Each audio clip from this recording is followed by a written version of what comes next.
Chicago, Illinois, Startup Hype Man presents the Goat to Market Show. What's up, everyone? I am your host, Raj Nation, the founder and chief pitch artist of Startup Hype Man. This podcast is where we bring you founders, company leaders, and creatives who are building it, who are doing it, who have been there and done that. And they pull back the curtain on their go-to-market strategies so that you can build a venture that you love and become the GOAT of your industry. Want first listen on episodes before anyone else? Subscribe to our newsletter at startuphypeman.com. You will get alerts every Sunday morning when we release new episodes. All right, let's hear how today's guest is becoming the GOAT.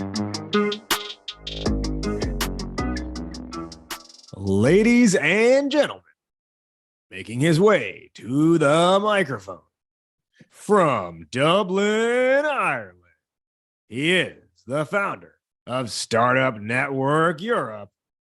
Please welcome Adam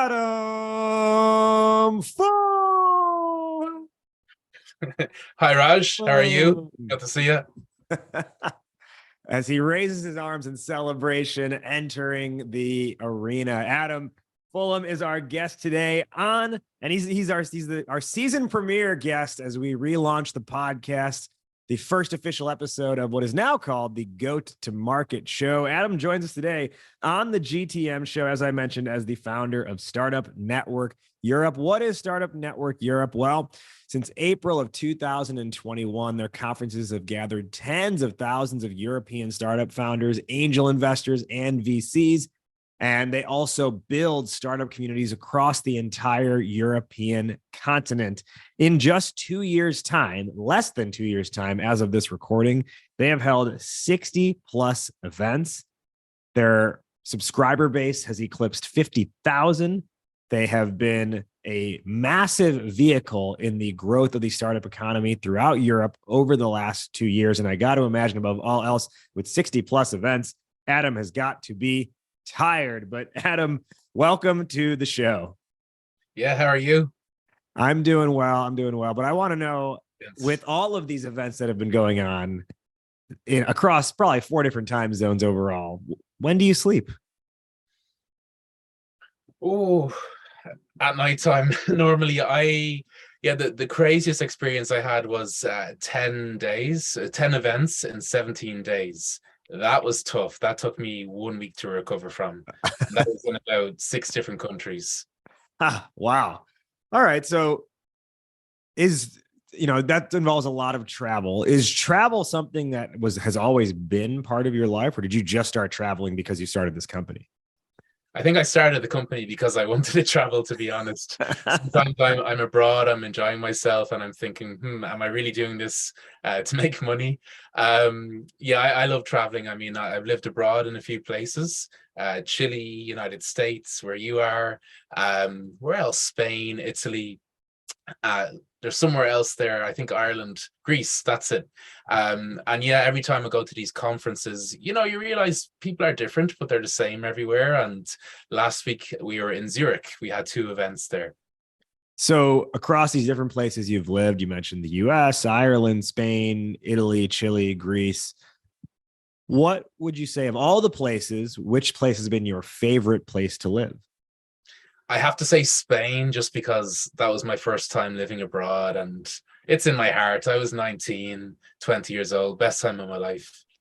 And across these different places that you have lived, is there one thing that surprised you about any particular culture that you still think about today?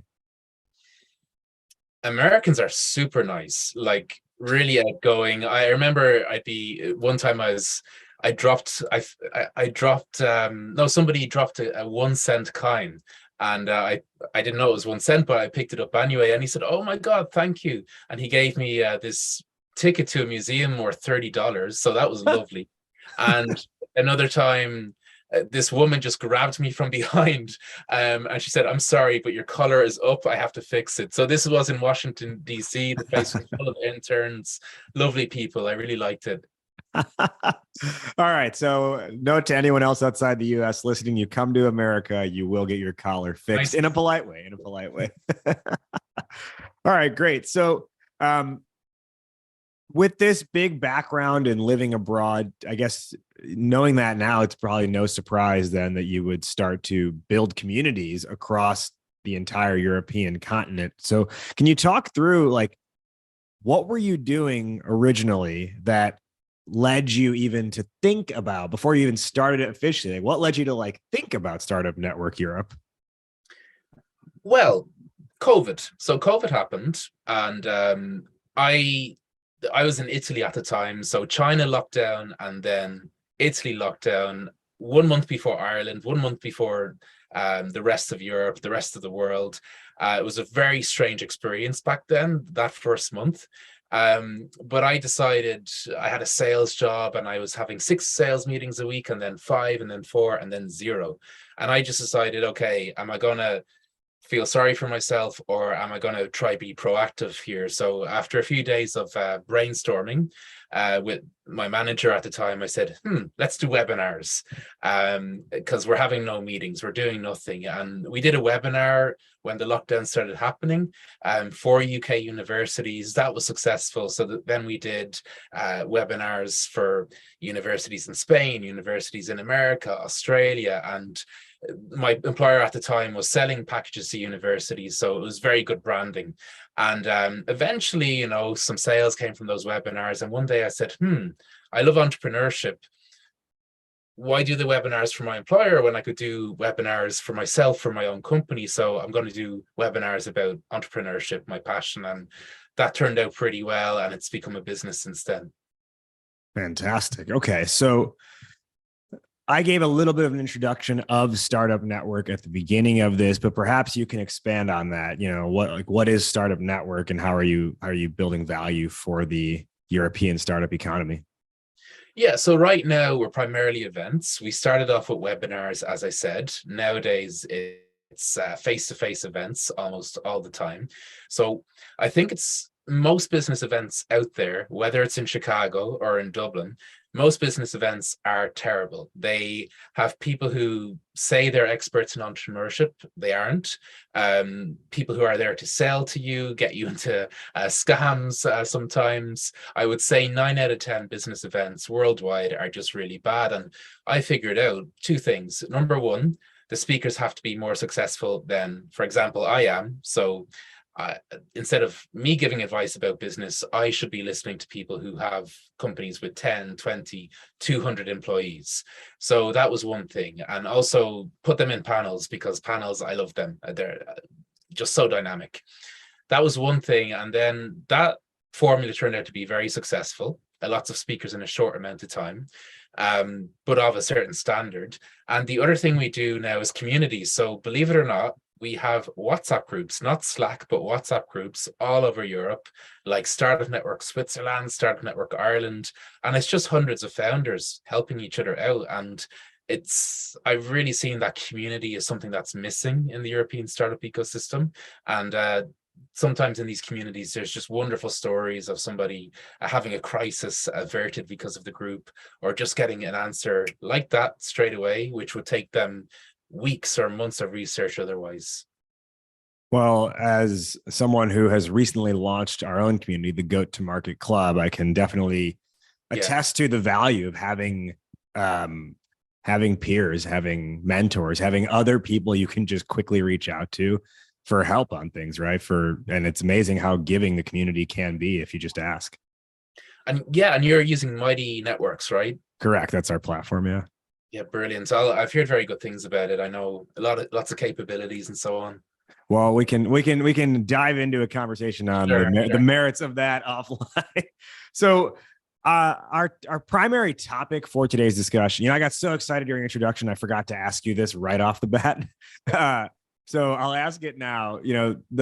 Our topic today is naming your products so that customers want to buy. Can you just quickly share why this is top of mind for you and why this is important to you?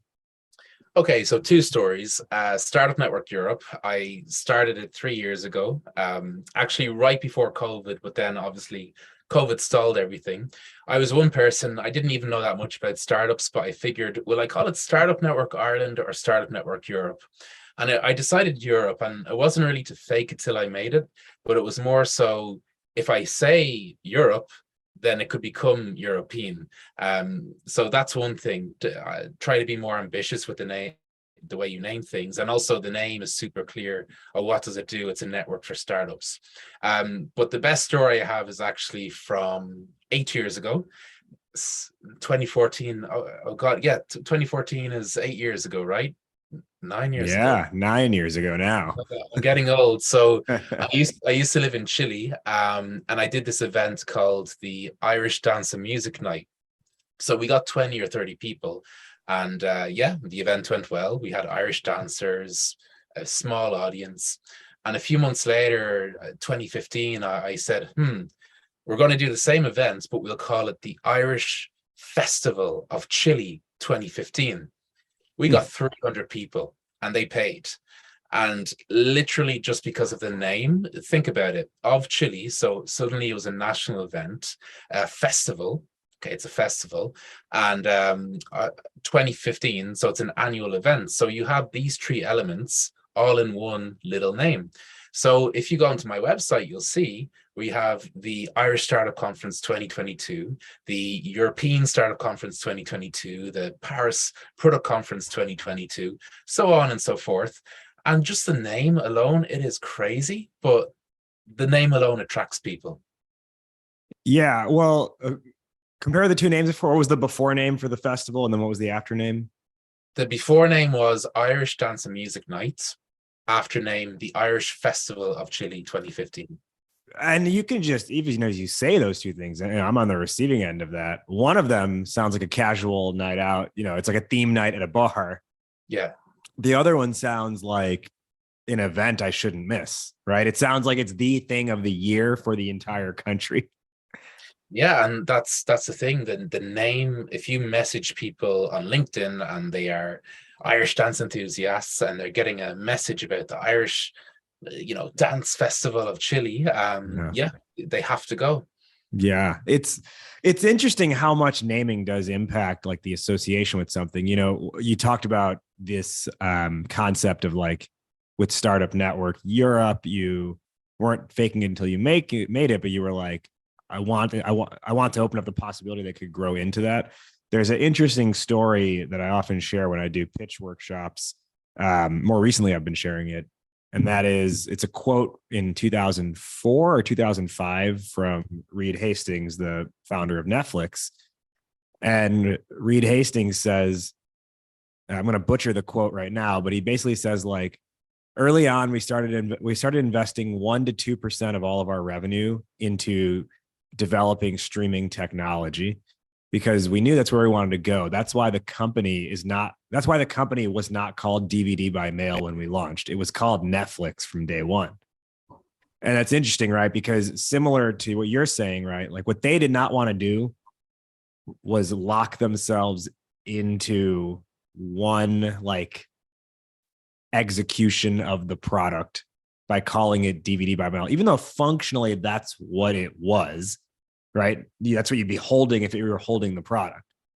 But the naming convention of things is beyond just what's the utilitarian like execution or value of it. It's more, or utility value of it. It's more like, what's the aspiration here that you're putting in front of your customers? What's the desire that still allows them to like kind of, they can associate with it, but it invites them to become part of something. Totally agree. And as you said, it's aspirational when, you have a bigger name and you can do different things and different geographies. It makes a huge difference. So when you created Startup Network Europe and not Startup Network Ireland, do you recall like, and this is probably 3 years ago at this point, do you recall like what kinds of responses or initial like, emotional reactions or facial reactions people had even when you would say that name? Well, no one in the Irish startup scene knew me and I didn't know them. I just figured, I'm going to do startup events. There's a lot of startups in Dublin. So I'm sure some of the top startup people, it could have raised some eyebrows for sure. But I went ahead with it and in a way, it was actually COVID was a huge opportunity. To be honest, I mean, I was one person, and sometimes I'd be giving webinars to 2,000 people, 3,000 people connected online, and that's because we were Europe at that point. We could do Germany, we could do Sweden because we're European. I hope I answered your question there. Anyway. Yeah, yeah. Well, I think it's that bleeds into the next thing, which is the conference and event series, right? You're not going crazy with the names necessarily, right? It's not like I don't know, it's not like the NFT gala, yada yada yada. Although I guess it could be if it were that category of thing, but more than that, it's just like it's very straightforward. It's things like the Hamburg Startup Conference 2023. And I recall when you and I were originally talking about having you on the show, you had mentioned to me even then, like you were intentional about having the word "the" and putting the year in there. Can you just talk through the logic behind that? Yeah, I guess when there most events out there, they have no there, but I think when you say there before the event name, yeah, maybe it does add a bit of grandeur. I didn't actually think about that.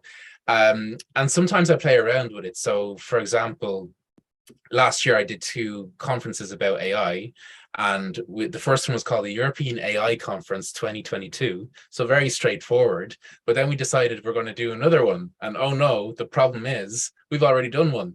So I literally just changed the name to the European AI Summit 2022, one word, but it still seemed like an annual thing, and we still attracted a good amount of people. So yeah, like it's annual, it's national, and it's a conference. So I mentioned earlier festival in Chile, but nowadays it's a conference or a summit that really captures people's attentions. And also I think one thing with my events is I'm not like Web Summit where I have one major event. Instead I do a lot of more focused events, and I might do the London FinTech conference or the Hamburg, the Hamburger conference, who knows? Yeah. At least for each one, it's super niche. And if you're a FinTech person in London and you get a message about the London FinTech conference and it's in the title of the message, that's going to catch your attention. What do you hope then, when it comes to titles and naming, whether it's the company name or the product name, what are you hoping someone recognizes when they hear or see the name? Well, there's a lot of big companies out there where their name doesn't really mean anything. I mean, take Apple, for example. It doesn't really say anything about laptops, and that's okay. But I think if you're starting off small, even Apple once used to be known as Apple Computers, right? Yeah. So it was super clear. What do Apple computers do? They do computers or something around computers. It could be even computer repair, but at least it's clear enough. So I think there's not enough startups out there that just have a clear name. And sometimes in these WhatsApp groups, we actually have people doing polls, surveys, and they say, "Hey, what do you think of this name of the company that I'm thinking of?" And it's crazy. You can see 50 people vote very quickly. This is a bad idea, or it's a good idea. And normally the bad ideas are just these names that have nothing to do with what the company does. So I'd encourage people to think more and more about that. Yeah. I come across a lot of startups, and I've seen ones where the name is clever, ones where the name is, well, clever and unclear, clever and leads you to a implication, and then almost like very like tech sounding. And in some cases that works depending on who your audience is, right? If your audience is like tech-minded people, maybe you want to sound more techy with it. If your audience is the everyday consumer, right? You say something that's a little bit more like broad in allowing them to associate. But I feel like the key here is, and I'm just going off of like what you were saying before, it's like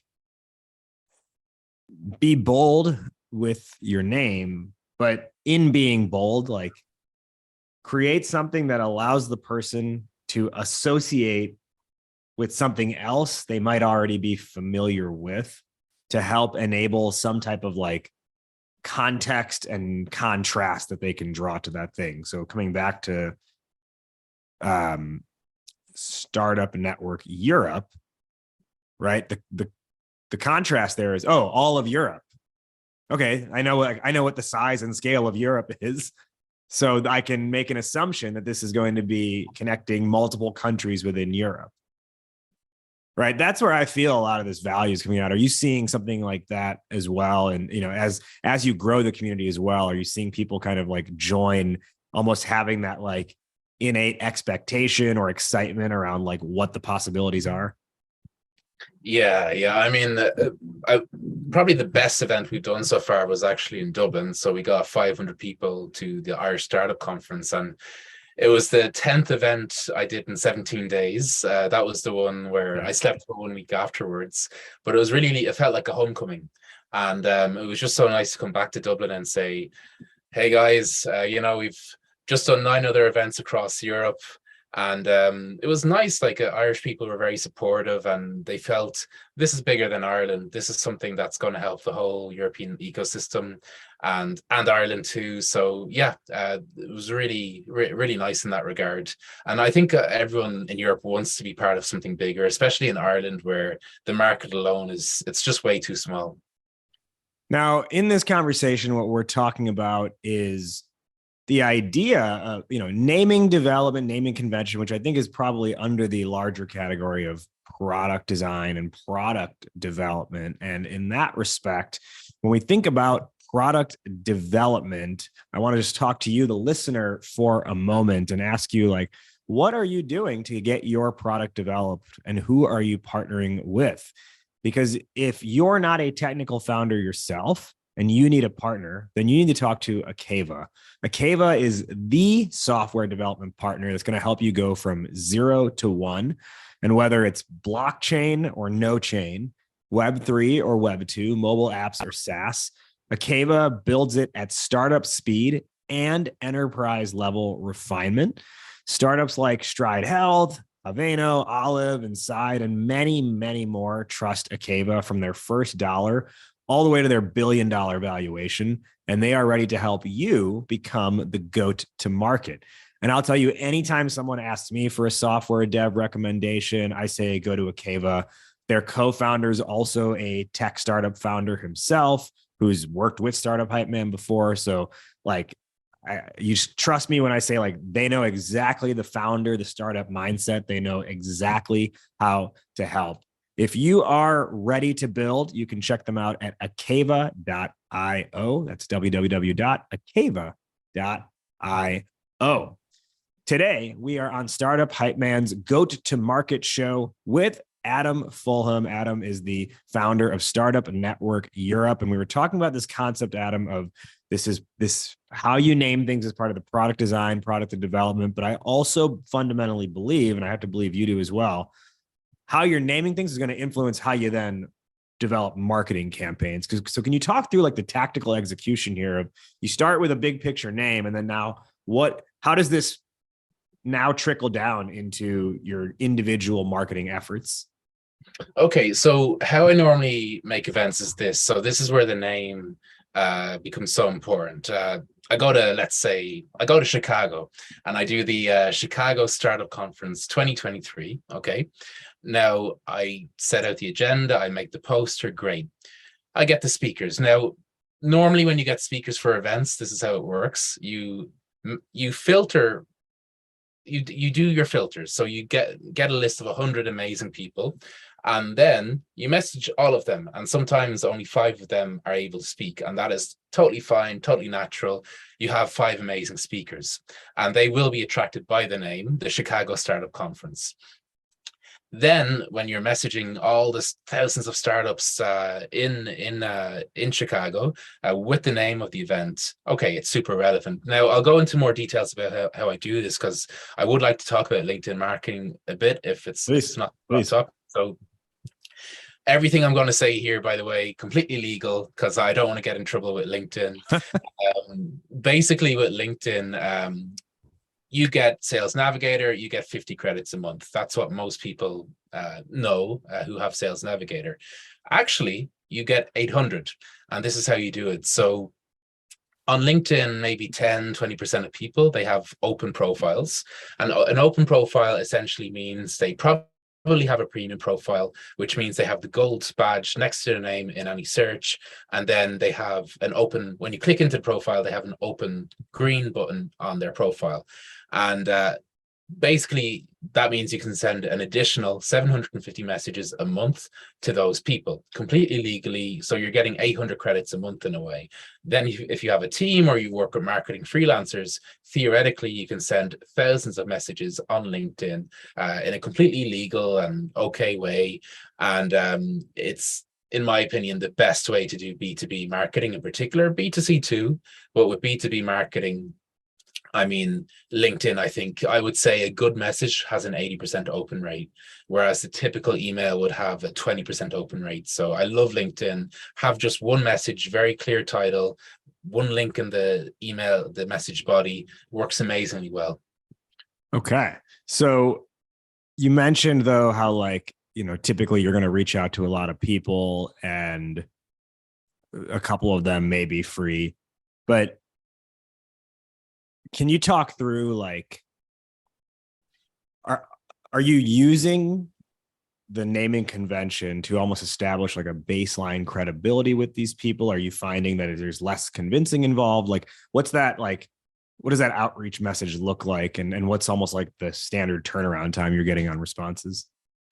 I would say, okay, let me think of my typical message. Dear Raj, you are cordially invited to speak at the Chicago Startup Conference 2023. Here are examples of our previous events. So that's where I can show we did this European event with Steve Wozniak. We did this other Chicago event with the Chicago Business Association and these really famous people from Chicago. And that gets attention. So the title is so important. It's Raj, invitation to speak at the Chicago Startup Conference. Okay, so you're going to click that if you're into startups, you're in Chicago. And then the email has to be super clear, just one link, saying very quickly what the event name is, what you've done in the past. And yeah, you send out 100 of them. And 5 of the people will say yes, because they're very, very busy. Most scale-up founders, very busy people. And it's very natural that only 5 of them can speak or want to speak. A lot of scale-up founders are busy and they may not necessarily like to speak in public, and that's okay. Mm-hmm. How then, I mean, that's your message. How do you get Steve Wozniak to agree? A, how do you find his contact info? And then B, how do you get him to agree to this? Steve Wozniak, now that was a bit unique. So a few months ago, December, I went to Ukraine for 4 days, and we did this online event called the European Startup Conference. So I didn't actually have to go to Ukraine, but I figured, okay, it's symbolic. We want to support Ukraine. So I went to Kyiv with a Ukrainian girl and had a great time, actually. Like, people there are lovely, great food. I'd love to actually go back maybe this summer and do a video series. But with Mr. Wozniak, I found him on a website called cameo.com. So he was doing cameo.com. They're a Chicago company, actually. Cameo. Really? Oh, fair play to them. Well, cameo.com, you can pay a celebrity to do speak at an event for you, or you can pay them to they record a video, giving you like a shout out. Happy birthday, Raj. I hope you're doing well. So I actually had the idea, I saw him on that and I had the idea, will I invite him to actually speak at this conference? And I did a Google search and it turned out, wow, Steve Wozniak actually has Ukrainian blood. He went to Ukraine a few years ago and he said, going to Ukraine was one of the 4 dreams of my life. So that's when he really caught my attention, and I decided to actually contact him, and he was very happy to speak, and we got him on for 10 or 15 minutes, and he was a great guy. He was funny.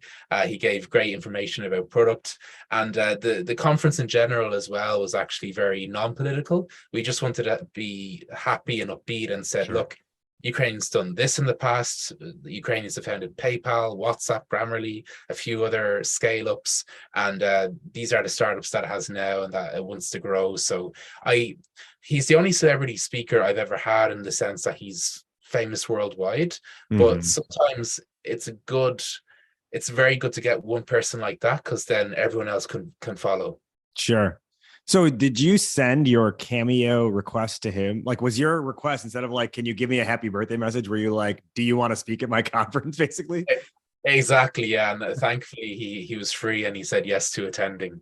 Now that's a hack, man. That's a growth hack right there. Yeah, he was and actually I have to say it was a non-profit conference.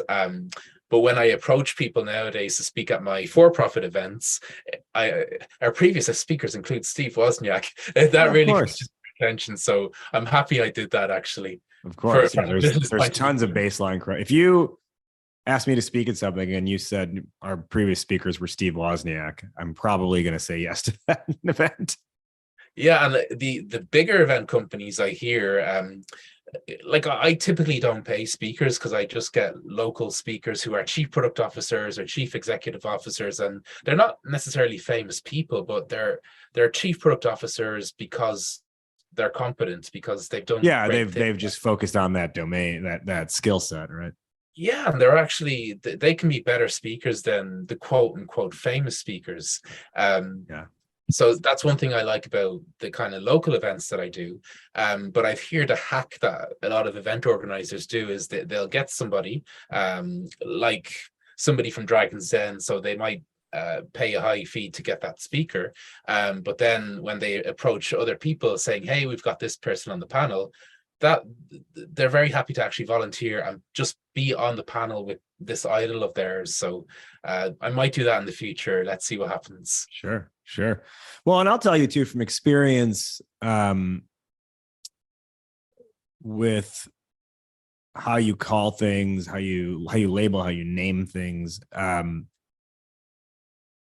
that, we talked before about, it should be something that helps the other person like associate with it in some way. Maybe it's something they aspire to, but it also has to feel good when you say it, right? If it's something that if you're calling it Startup Network Europe, or in my case, if I'm calling it Startup Hype Man, I got to be damn proud to say that name. And from experience, to tell you, most people don't know this.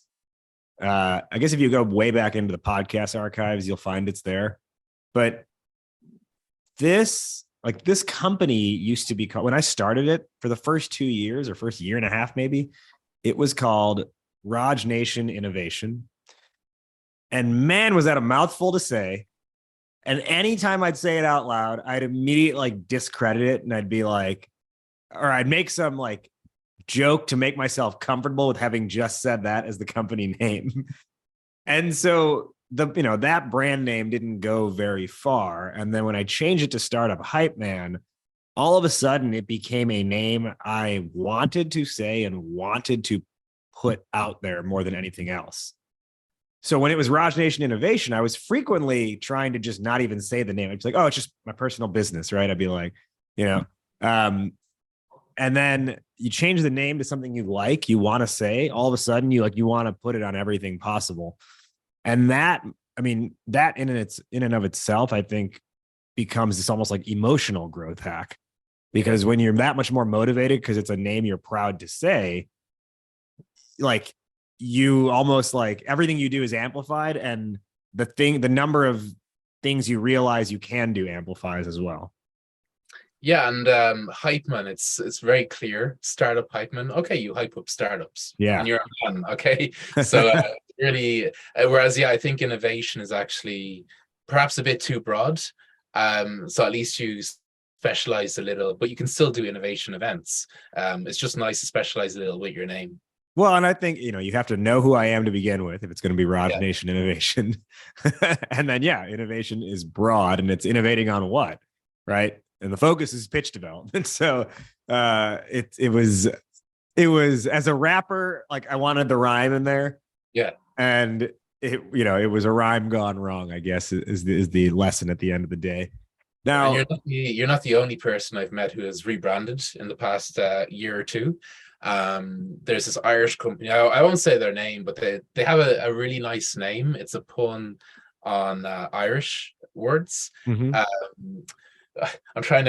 without saying their name, I'm trying to say, let's say gather more, okay? And Mhm. in Irish, that it means gather more as well. But to an international audience, it might not necessarily make sense, of course. So I think they're rebranding a little to just say, maybe social media strategy.com or Mhm. something like this. It's just more clear to everyone. Well, the interesting thing about a rebrand is if you're still early, no one's paying close enough attention that they care that you're changing your name. When I changed to Startup Hype Man, at first I was like, oh no, like, how do I communicate this? And the reality is 99% of the people who know Startup Hype Man today do not never knew or did not remember that there was a Raj Nation innovation originally. So if you're listening to this and you're thinking about potentially changing your company name or one of your product names, depending on where you are in market or how much progress you've made, like there's a good shot that it's not going to matter. That you're like, it's not going to work against you, I should say. It won't matter to people. Like they're not paying that close attention. So if you want something, if you got a better idea in mind, just go for it. People will be like, oh, that's what they're called now. Okay. And then the new people who didn't know you in the first place never knew you were called something else either. Now, Adam, I got one more question, then we'll hit our wrap up. From the success of Startup Network Europe, you've now launched Product Network Europe. Can you just quickly touch on the difference between the two? And is the plan here to execute the same playbook? Yeah, I think ultimately our company will have a lot of mini brands. So obviously there's one option where you can have one big brand or lots of little ones, and we actually did some product events, digital product events, like product managers, chief product officers under the Startup Network brand, because we have some great sponsors like Amplitude and Twilio, and they were getting more value from, let's say, product people in the audience, rather than startup founders who might not necessarily understand product all the time. So we just decided to separate the brands because so many people in product are not from startups. They're from corporations and so on. And I think the same thing going forward will happen. FinTech Network Europe, Robotics Network Europe. I'm just going to do brand new brands, because when I start doing a conference, let's say about fintech, we might have 1,000 people there. 100 of them might be startups, but a lot of people won't. So it just it's good to just segment sometimes. I mean, it's always a debate. Is it better to segment or keep the one brand? I think a lot of the top 10 companies in the world, they own these brands, and you never had any idea, oh my God, they own all these 10 brands. So Mhm. it's sometimes impossible to know what to do. Sure. Well, you're building out the portfolio of Yes, European networks. exactly. In anything where I see a need, and hopefully that I can monetize as well, I'm going to do it. Okay. Well, when you launch the European Yoga Network, you can fly me out and I'll come teach a class. Okay. All right. So let's hit our wrap up now. First off, where can our listeners find you and learn more about what you're doing? Yeah, you can just Google Startup Network Europe. We have a contact form if anybody wants to get in touch. And also on LinkedIn, Adam Fulham, Fulham. Feel free to add me. I've got a lot of connections, and I'll try to respond to any messages. We'll now give our top one or two lessons or takeaways for the listeners based on our discussion today. Our topic today was naming your products so that customers want to buy. I'll go first and I'll toss it to you, Adam. I'm going to come back to the sort of the light bulb moment you helped spark for me early on in this conversation, which is across your company name, your product names, be bold with the name, and associate it with something else to enable context and contrast. Adam, top one or two lessons. I'm trying to say something that you haven't said so far, so I'll do this, because actually we talked about a lot of things. So you said be bold with the name, so ambitious, yeah. Yeah. And yeah, so I'll do this.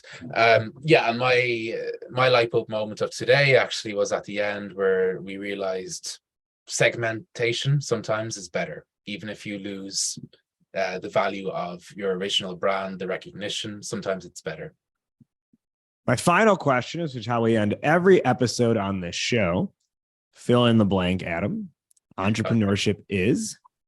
I would say entrepreneurship is self-discipline, and it's self-responsibility. You have to learn, you have to try to blame yourself for all your problems. And when you do that, you'll realize 95% of your problems are your fault. And that's fantastic because it means you can fix them. And it just affects you in so many good ways, which is great.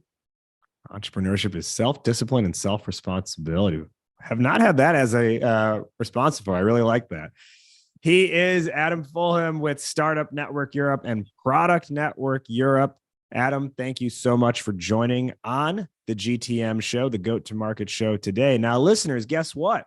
Do you want to dive deeper with Adam? Well, guess what? He's hopping into the Goat to Market Club. That's our online founder and go-to-market leader community. And we're going to do an Ask Me Anything with him in the whole week following this episode release. So if you want to ask Adam additional questions that came to mind as you were listening to this episode today, if you've got anything you want to know about naming your products, marketing, branding, event management, any of the things that you can obviously tell Adam knows what he's talking about he's doing an Ask Me Anything. If you want to ask him more about what his favorite country is, that's part of an Ask Me Anything too. So Adam's hopping into the Goat to Market Club for the next week, and he's going to here to answer your questions. If you are not yet a member of the Goat to Market Club, what are you waiting for? Go to startuphypeman.com/GTM-club. Startuphypeman.com/GTM-club. The club is free to join. So we'll see you in there. And Adam, we'll see you inside the Ask Me Anything inside of Goat to Market Club. And we'll catch you soon. That does it for this week's episode. Thank you again to our guests for joining and sharing their knowledge. Did you like what you heard? Well, leave us a rating and review on your podcast app before you head out of here. And while you're at it, who's one friend who you think would find value in hearing today's conversation? Go ahead and share the episode with them. I would really appreciate it, and I thank you for doing that. Remember, we've got more going down with our guest inside Goat to Market Club. Think of it like the after show, the after party, the after hours special. Our guest is going to hop inside the club and do an Ask Me Anything. So you can follow up with any of those questions that came to mind as you were listening. You can follow up and ask them to our guest inside our club. To join, just head to startuphypeman.com/GTM-club. startuphypeman.com/GTM-club. GTM Club is $9 a month, but your first month is free. You can cancel anytime, and you're not only getting the AMAs, you're also getting our monthly strategy drops that are for members only, where we're teaching hyper-specific tactical go-to-market strategies, plus cool member-to-member interactions and other bonus resources. All of that happens inside the club. So again, startuphypeman.com/GTM-club. We'll see you inside the club, and we'll see you next week. But before you head out, remember, why be a unicorn when you can be the GOAT?